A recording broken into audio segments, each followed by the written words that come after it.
Welcome to the Practical NLP podcast with me, Andy Smith. This audio is where we get to another basic building block of NLP, the linguistic part of neuro-linguistic programming.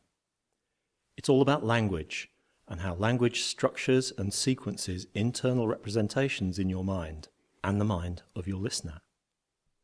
In the next few audios, we're going to get a deeper understanding of the structure of language and how the words we use and hear act as a filter on incoming information and direct attention to particular aspects of our experience. By the end of these audios, you'll be more able to read between the lines of what people say and to get some clues about what they believe and the rules they operate by, even when they're unaware of those rules themselves. Would that be worth knowing about? Would it be a useful ability to be able to detect the unspoken assumptions in people's language if you're interviewing someone to join your team, or finding out about someone's requirements in a sales meeting or a data gathering interview? Or even to get a better idea of what people are really looking for when you're sitting in a job interview or wanting to demonstrate that you're ready to move up to the next level.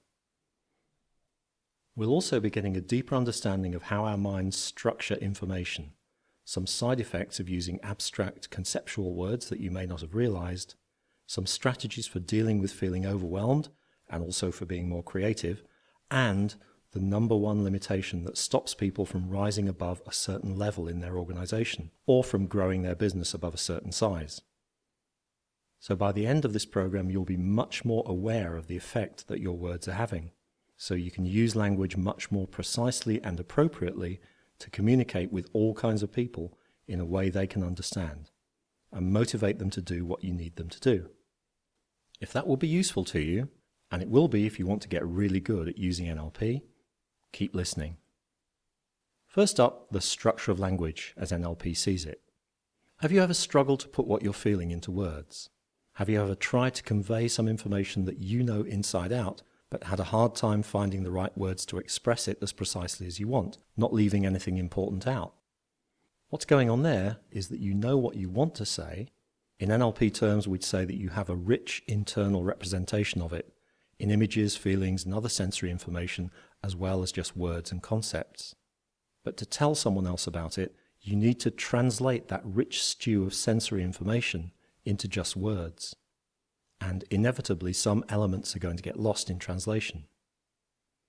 The way NLP thinks of language is based on Noam Chomsky's transformational grammar.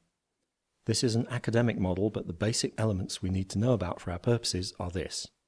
Our internal representation of what we want to say is called the deep structure, and the words that actually come out of our mouths or what we write in a report or an email are called the surface structure.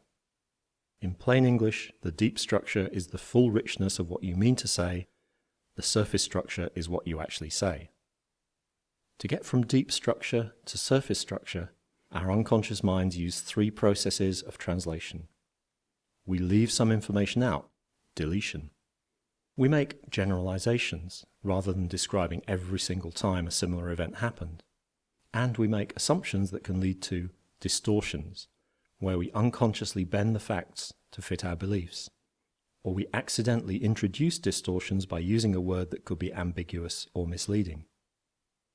All of this happens unconsciously. We don't consciously select every word that comes out of our mouths, because it would take far too long to say anything. In fact, our unconscious mind is better at forming grammatical sentences that flow properly than our conscious mind is. You may have noticed times when you've tried to consciously choose exactly the right words, and it comes out more stilted than usual. On the listener's or reader's side, the same processes of deletion, distortion, and generalization are happening to translate the surface structure of your words into the deep structure of what you think they meant. The listener fills in deleted gaps with information from their own map of the world, which may or may not be the same information that you left out. They filter the words through their own generalizations and introduce their own distortions. So what they end up with may be very different to what you meant to say. Because we're running these translation processes of deletion, distortion, and generalization unconsciously, we're usually not aware of the deletions, distortions, and generalizations that show up in our speech. Most people are never aware of them. But each time this deletion, distortion, or generalization happens, it leaves behind linguistic markers, evidence in the words and sentence structure that something has been deleted, distorted, or generalized. If you don't know how to spot these, it's more likely that you'll find yourself accepting the assumptions and generalizations embedded in what someone is saying without even realizing it, even if you might not agree with them if you were consciously aware that they were present. Skilled communicators can presuppose certain things in their language to get people to see things from their point of view, or to frame an issue in a way that's going to benefit them, while unskilled communicators, because they aren't aware of the assumptions in their own language, often don't make their case as well as they might, or don't make themselves as clear as they could be, so they don't get the results they want. So which would you rather be, skilled or unskilled? That's it for this week's podcast. Remember, you can get the Practical NLP podcast app on either the Google Play Store or the Apple App Store. It's free, it's just a slightly more convenient way to listen to the podcast without messing about with RSS feeds. Also, visit nlpwebstore.com to get free downloads and various knowledge products, both for people new to NLP and also experienced NLP trainers. So, see you next time.